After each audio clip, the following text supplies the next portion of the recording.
ವಸ್ತುವನ್ನ, ಪರಿಸ್ಥಿತಿಯನ್ನ, ವ್ಯಕ್ತಿಯನ್ನ, ಸಮಾಜವನ್ನ, ಜಗತ್ತನ್ನ ಹೇಗಿದೆಯೋ ಅದನ್ನ ಹಾಗೆಯೇ ನೋಡುವ ಪಕ್ವತೆ ಏನಿದೆ ಅದು ಯೋಗ.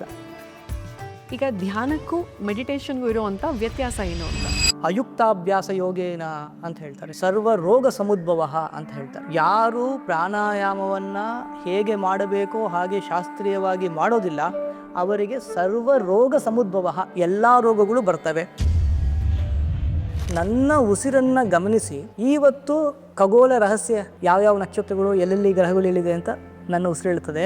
ಅಷ್ಟು ಮಾತ್ರ ಅಲ್ಲ, ಮುಂದೆ ಇರೋ ವ್ಯಕ್ತಿ ಏನಕ್ಕೆ ಬಂದಿದ್ದಾನೆ, ಅವನಿಗೆ ಆಗೋ ಕೆಲಸ ಆಗತ್ತಾ ಇಲ್ವಾ ಅಂತ ಉಸಿರು ನೋಡಿ ಹೇಳ್ಬೋದು. ಅಷ್ಟು ಡೀಟೇಲ್ಡ್ ವಿಷಯವನ್ನು ಉಸಿರು ಹೇಳುತ್ತದೆ. ಸ್ವರವಿದ್ಯೆ ಅಂತ ಕರಿತೀವಿ ಇದನ್ನು. ಜ್ಯೋತಿಷ್ ಶಾಸ್ತ್ರದಲ್ಲಿ ಇದನ್ನು ಬಳಸ್ತಾರೆ. ಆರೋಗ್ಯವಾಗಿದ್ದೀರಿ ಅಂತಾದರೆ ನಿದ್ದೆ ಡೀಪ್ ಆಗಬೇಕು ಅಂತಾದಾಗ ಸಂಗಾತಿ ಹೆಣ್ಣು ಗಂಡಿನ ಎಡಗಡೆ ಮಲಗಿದಾಗ ಡೀಪ್ ಸ್ಲೀಪ್ ಆಗುತ್ತೆ ಅಂತ. ಯಾಕಂದ್ರೆ ಚಂದ್ರಸ್ವರದ ಹತ್ರ ಮಲಗಿದಾಗ ಕಾಮ್ ಆಗಿರ್ತದೆ ಅಂತ. ಯಾವ ವ್ಯಕ್ತಿಗೆ ಬದುಕಿಗೆ ಏನು ಬೇಕು ಅಂತ ಪಕ್ವತೆ ಇಲ್ವೋ ಅವನಿಗೆ ಮ್ಯಾನಿಫೆಸ್ಟೇಷನ್ ಪವರ್ ಸಿಕ್ತು ಅಂತ ತುಂಬ ಡೇಂಜರ್ ಅದು. ಅದಕ್ಕಿಂತ ಅನಾಹುತ ಬೇರೆ ಯಾವುದೂ ಇಲ್ಲ. ಇವತ್ತು ತುಂಬ ಜನ ನಾವು ಕೇಳ್ತೀವಲ್ಲ, ಜಿಮ್ಗೆ ಹೋಗಿ ಬಂದಮೇಲೆ ಹಾರ್ಟ್ ಅಟ್ಯಾಕ್ ಆಯಿತು, ಒಳ್ಳೆ ಬಾಡಿ ಫಿಟ್ ಇತ್ತು ಅಂತ. ಇದನ್ನು ಯೋಗಶಾಸ್ತ್ರ ಸ್ಪಷ್ಟವಾಗಿ ಹೇಳುತ್ತೆ, ಆಯುರ್ವೇದವು ಇದನ್ನು ಹೇಳುತ್ತೆ.